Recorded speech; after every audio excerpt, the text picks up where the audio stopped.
Hello everyone, that wondrous and magical time is almost at hand, when the forums, like some temple of the gods of antiquity, is filled with virgins, sacrificing what little remains of their dignity to complain about the download speed.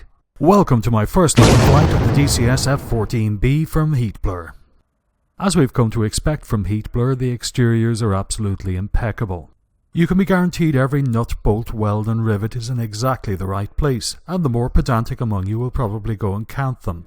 Before the anticipation makes you all soil your keyboards, let's take a look inside. Scanning over the pilot's cockpit, one realises this Tomcat is lived in or nearly new. Those of you who already own the Vegan are well aware of the level of detail Heatblur are capable of. However, this time they've really pushed the boat out. By way of example, take a look at the stick, the scratches from constant use, and the grime trapped under the weapon selector track. As you'll find out soon enough, every switch has weight and comes to life with a satisfyingly loud clunk.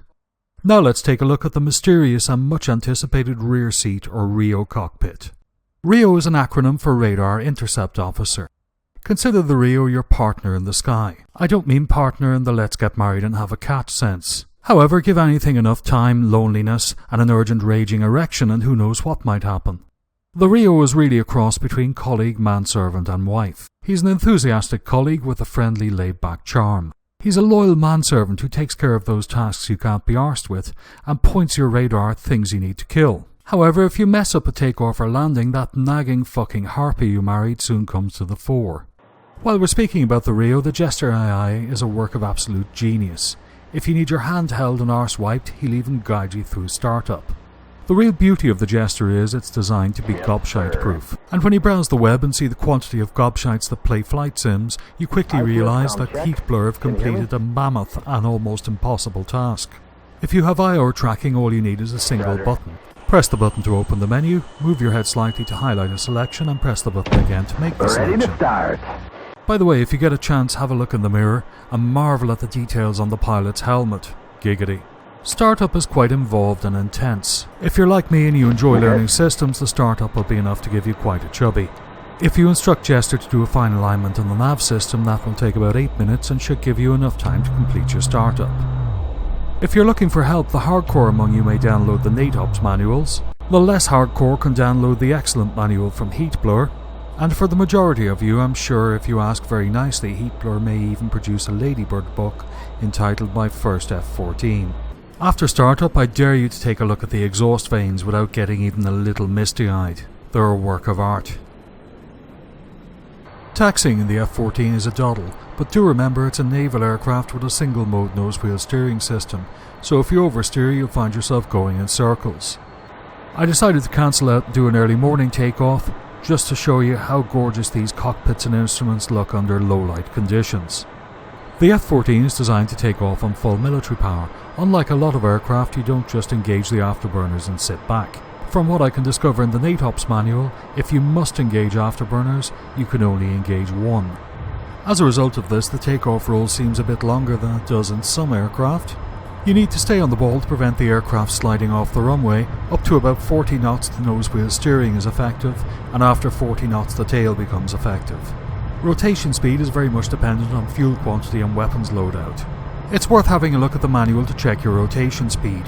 When you reach rotation speed, ease the stick back to about 25 degrees. Don't yank on it like your mum on a sailor's wang.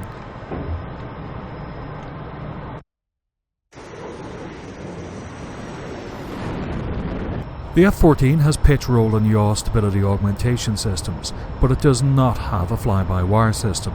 As a result, flying the F-14 involves being hands-on. You may be surprised to learn, particularly if you only fly modern jets, that you're going to have to learn to use your rudder. Before rolling into a turn, you have to apply a little bit of a rudder to keep the aircraft coordinated. The F-14 is extremely fast, capable of Mach 2.3. Because of the variable wing geometry, it's worth remembering that at higher speeds it has a faster roll rate. The F-14 has a service ceiling of 15,200 meters and can reach that ceiling very quickly. As long as you take some time to get to know its little quirks and idiosyncrasies, the F-14 is surprisingly easy to handle. As I come in to make what turns out to be complete bollocks of my first landing, I would like to share some final thoughts. With the release of this module, Heatblur have a hell of a lot to be proud of.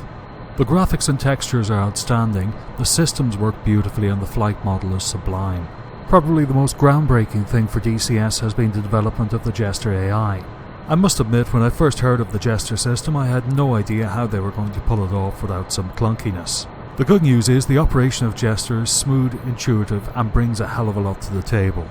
The sound design on this module is second to none, and worthy of particular mention is Grey Wolf, the voice of Jester.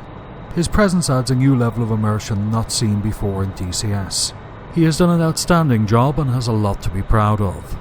Coincidentally, I'm quite proud of the fact that thus far I've avoided mentioning a 1980s movie that features the F-14. It's the story of a dwarf who desperately wants to be an F-14 pilot, but accidentally kills his best friend in Rio because he can't see over the front dash. He suffers a crisis of confidence, discovers the healing power of vagina, and finally gets his wings.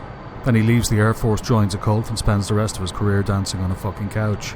The F-14 launches in early access on March 13th. Later in the early access program, the F-14A will launch, so you actually get 2 aircraft for the price of 1. If Heatblur need any more quick captions for their advertising blurb, I would like to add mine. The F-14 is fucking magnificent. And now we're at that point of the video where I thank you all very much for watching. Please don't forget to dislike or tell me to go fuck myself below.